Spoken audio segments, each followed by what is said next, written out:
అధికార కాంగ్రెస్ పార్టీలోకి వలసల పరంపర కొనసాగుతూ ఉన్నటువంటి సందర్భం మనం చూసుకోవచ్చు. కేవలం అధికారాన్ని కోల్పోయినటువంటి బీఆర్ఎస్ పార్టీ కారు పార్టీ ఖరాబ్ అయినట్టుగా తెలుస్తూ ఉంది. కారు పార్టీలో గెలిచినటువంటి నేతలంతా అస్సాం పార్టీ వైపు నడుస్తున్నట్టుగా మనం గత కొద్ది రోజులుగా చూసుకున్నట్టయితే స్పష్టంగా అర్థమవుతా ఉంది. ఇప్పటికీ 4 ఎమ్మెల్యేలు బీఆర్ఎస్ పార్టీలో గెలిచినటువంటి 4 ఎమ్మెల్యేలు అధికార కాంగ్రెస్ పార్టీ వైపు వచ్చినటువంటి వాళ్ళే. ఎంపీగా గెలిచినటువంటి కొంతమంది గతంలో మాజీ ఎంపీలు, కొంతమంది బీజేపీ పార్టీ వైపు వెళ్తే కొంతమంది ఏమో కాంగ్రెస్ పార్టీ వైపు వెళ్ళినటువంటి వాళ్ళని చూసుకోవడం జరిగింది. కానీ ఎమ్మెల్యేలకు వచ్చేసరికి మారినటువంటి 4 ఎమ్మెల్యేలు సైతం కారు పార్టీ స్టీరింగ్ను వదిలేసి మరి అస్సాం పార్టీ వైపే రావడం జరిగింది. దాంట్లో మన అందరికీ తెలిసినటువంటి అంశమే. దాంట్లో Bhadrachalam MLA Tellam Venkatrao, Station Ghanpur MLA Kadiyam Srihari, Khairatabad MLA Danam Nagender, నిన్నగాక మొన్న జైన్ అయినటువంటి బాన్స్వాడ ఎమ్మెల్యే పోచారం శ్రీనివాసరెడ్డి. ఈ 4 ఎమ్మెల్యేలు మరి బీఆర్ఎస్ పార్టీ బీఫామ్ మీద గెలిచినటువంటి ఎమ్మెల్యేలే. మరి వీళ్ళు 4 కాంగ్రెస్ పార్టీ వైపు రావడం జరిగింది. ఇక కొంత అనివార్యంగా జరిగినటువంటి అక్కడ బీఆర్ఎస్ పార్టీ ఎమ్మెల్యే లాసెనందిత చనిపోవడంతో ఏర్పడ్డటువంటి కంటోన్మెంట్ బై ఎలక్షన్స్ ఏదైతే ఉందో ఆ బై ఎలక్షన్లో మరి శ్రీ గణేష్ కాంగ్రెస్ పార్టీకి సంబంధించినటువంటి ఎమ్మెల్యే గెలవడం అంటే బీఆర్ఎస్ పార్టీలో ఉన్నటువంటి 5 ఎమ్మెల్యేలు సైతం కాంగ్రెస్ పార్టీ వైపు వచ్చినటువంటి వాళ్ళే. మొన్న జరిగినటువంటి అసెంబ్లీ ఎన్నికల్లో 39 స్థానాలను కైవసం చేసుకున్నటువంటి బీఆర్ఎస్ పార్టీకి ఇప్పుడున్నటువంటి సంఖ్య కనుక చూసుకున్నట్టయితే కేవలం 34 మంది మాత్రమే. ఈ 34 మందిలో అతి త్వరలో 20 మంది ఎమ్మెల్యేలు సైతం కాంగ్రెస్ పార్టీలోకి రాబోతా ఉన్నారు. కల్వకుంట్ల చంద్రశేఖరరావు తోటి ఏర్పరచుకున్నటువంటి రాజకీయ బంధానికి స్వస్తి పలకబోతా ఉన్నారు.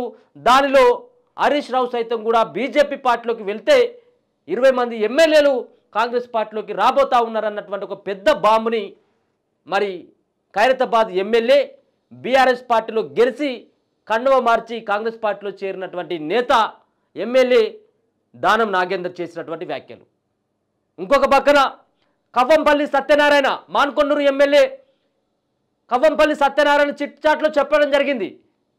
అతి త్వరలో కాంగ్రెస్ పార్టీలోకి గంగుల కమలాకర్ రాబోతా ఉన్నాడు, అంటే ఒక మాజీ మంత్రి రాబోతా ఉన్నాడు అన్నటువంటి వ్యాఖ్యలు చేయడం జరిగింది. అంటే దీన్ని బట్టి చూస్తే తెలంగాణ రాష్ట్రంలో బీఆర్ఎస్ పార్టీ పని ఖతమైపోయినట్టుగా తెలుస్తూ ఉంది. ఇదే సందర్భంలో కరీంనగర్ జిల్లాకు సంబంధించినటువంటి మాజీ మంత్రి కేటీఆర్కి అత్యంత సన్నిహితుడైనటువంటి గంగుల కమలాకర్ అతి త్వరలో కాంగ్రెస్ పార్టీ తీర్థం పుచ్చుకోబోతా ఉన్నటువంటి వార్తలు గుప్పమంటా ఉన్నాయి. దీన్ని బలాన్ని చేకూర్చడం కోసం కొన్ని మనం చెప్పుకున్నట్టయితే మొన్న జరిగినటువంటి పార్లమెంటు ఎన్నికల కంటే ముందే గంగుల కమలాకర్ కాంగ్రెస్ పార్టీలోకి వెళ్తాడు. లేకపోతే బండి సంజయ్ యొక్క కేంద్ర మంత్రిగా ఆయన నియమితులైన తర్వాత ఆయనకు శుభాకాంక్షలు చెప్తూ గంగుల కమలాకర్ ఒక పోస్టర్ను రిలీజ్ చేయడం జరిగింది. అది కూడా కొంత హల్చల్ చేయడంతో బీజేపీ పార్టీలోకి వెళ్తాడు కావచ్చు అన్నటువంటి కొన్ని ఊహాగానాలు రావడం జరిగింది. ఏదేమైనప్పటికీ కూడా గంగుల కమలాకర్ తోటి పోచారం శ్రీనివాసరెడ్డి ఎవరైతే మొన్న పార్టీలో చేరిక అయినటువంటి స్పీకర్గా పనిచేసినటువంటి బీఆర్ఎస్ పార్టీ నుంచి గెలిచినటువంటి మొన్న రేవంత్ రెడ్డి సమక్షంలో కండువ కప్పుకున్నటువంటి పోచారం శ్రీనివాసరెడ్డి ఆయనతో గతంలోనే చర్చలు జరిపినట్టుగా తెలుస్తూ ఉంది. పోచారం శ్రీనివాసరెడ్డితో పాటు గంగుల కమలాకర్ ఇద్దరు సైతం కాంగ్రెస్ పార్టీలో ఒకేసారి చేరాలని చెప్పేసి అనుకున్నప్పటికీ కొన్ని అనివార్య కారణాల వల్ల గంగుల కమలాకర్ యొక్క చేరిక కొంత ఆలస్యమైనట్టుగా తెలుస్తూ ఉంది. కానీ ఏదేమైనప్పటికీ గంగుల కమలాకర్ అతి త్వరలో ఒక నిర్ణయాన్ని తీసుకోబోతా ఉన్నాడు. అది కాంగ్రెస్ పార్టీలోకి వెళ్ళేటువంటి ఆస్కారం స్పష్టంగా కనపడతా ఉంది. దీన్ని కనుక చూసుకున్నట్టయితే మొన్న జరిగినటువంటి అసెంబ్లీ ఎన్నికల్లో బీఆర్ఎస్ పార్టీ మరి చతికిల పడడం, రెండోది పార్లమెంటు ఎన్నికల్లో ఆ పార్టీ 0కి పరిమితం అవడం.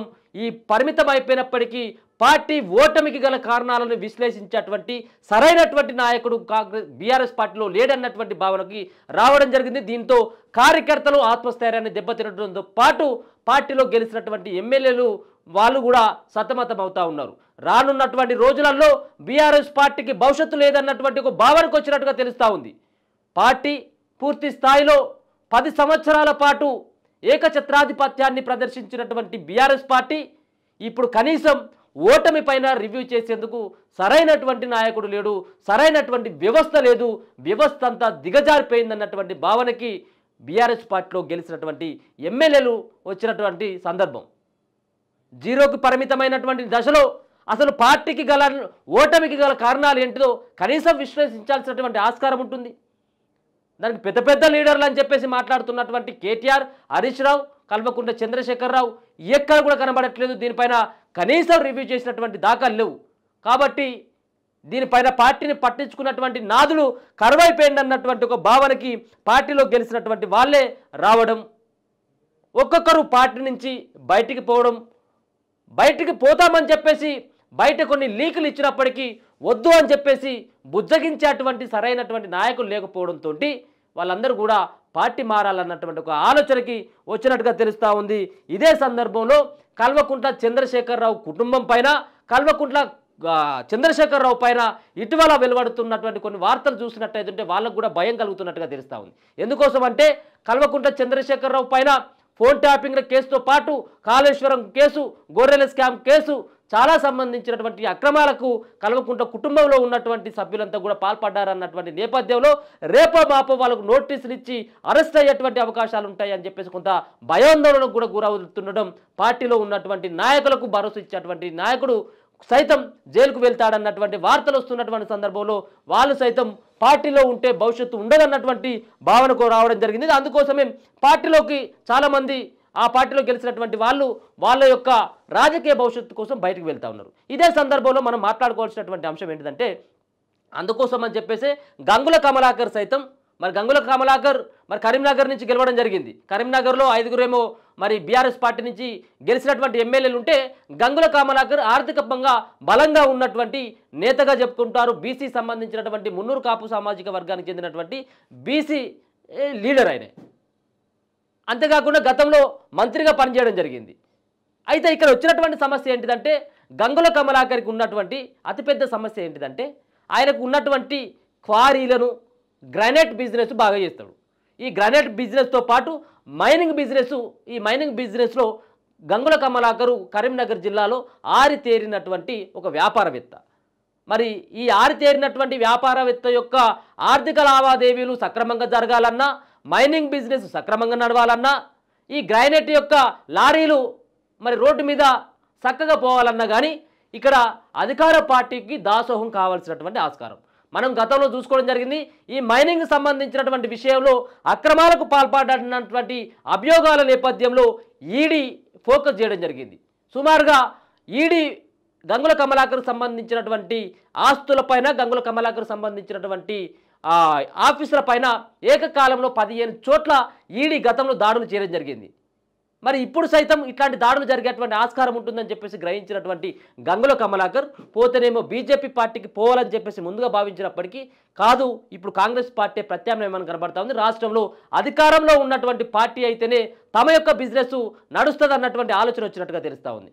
అందుకోసం అని చెప్పేసి తన బిజినెస్ ఇంకా నడవాలన్నా, ఈ నడుస్తున్నటువంటి అక్రమాలు, అవినీతులను కప్పిపుచ్చుకోవాలన్నా, ఈ మైనింగ్ సంబంధించినటువంటి దాంట్లో ఈడీ కూడా ఇక్కడ ఉన్నటువంటి రాష్ట్రంలో ఉన్నటువంటి దర్యాప్తు సంస్థలు వాటిపైన ఫోకస్ చేయొద్దన్నా, పోలీసులు వాటిపైన చర్యలు తీసుకోవద్దన్నా కానీ పార్టీ మారడమే సబాబు అని చెప్పేసి గంగుల కమలాకర్ భావించినట్టుగా తెలుస్తూ ఉంది. ఆయన యొక్క చేరిక కొంత ఆయన కొట్టిపారేసినప్పటికీ, అంటే ఆయన 10 రోజులేమో అమెరికాకు పోతాను, నేను ఏ పార్టీలో చేరట్లేదని చెప్పేసి చెప్పినప్పటికీ ఈ సంబంధించినటువంటి వార్తలు కరీంనగర్ జిల్లా వ్యాప్తంగా కూడా వీటిపైన జోరుగా చర్చ నడుస్తూ ఉంది. అతి త్వరలో గంగుల కమలాకర్ నెక్స్ట్ సంబంధించినటువంటి వికెట్, అక్కడ బీఆర్ఎస్ పార్టీ నుంచి పడేటువంటి వికెట్ గంగుల కమలాకర్ది. ఈ గంగుల కమలాకర్ యొక్క వికెట్ తీసేది కాంగ్రెస్ పార్టీ అని తెలుస్తూ ఉంది. కాంగ్రెస్ పార్టీలోకి ఖచ్చితంగా గంగుల కమలాకర్ వెళ్తాడా ఉన్నటువంటి వార్తలు అయితే 100% బలంగా వినిపిస్తూ ఉన్నాయి. ఇప్పటికే గంగుల కమలాకర్ పార్లమెంటు ఎన్నికల కంటే ముందే పోతామని చెప్పేసి చెప్పినప్పటికీ ఎక్కడ కూడా కల్వకుంట్ల కుటుంబం కూడా బుజ్జగించినటువంటి దాఖలు లేవు. వద్దు అని చెప్పేసి చెప్పినటువంటి నాయకుడు కూడా లేడు.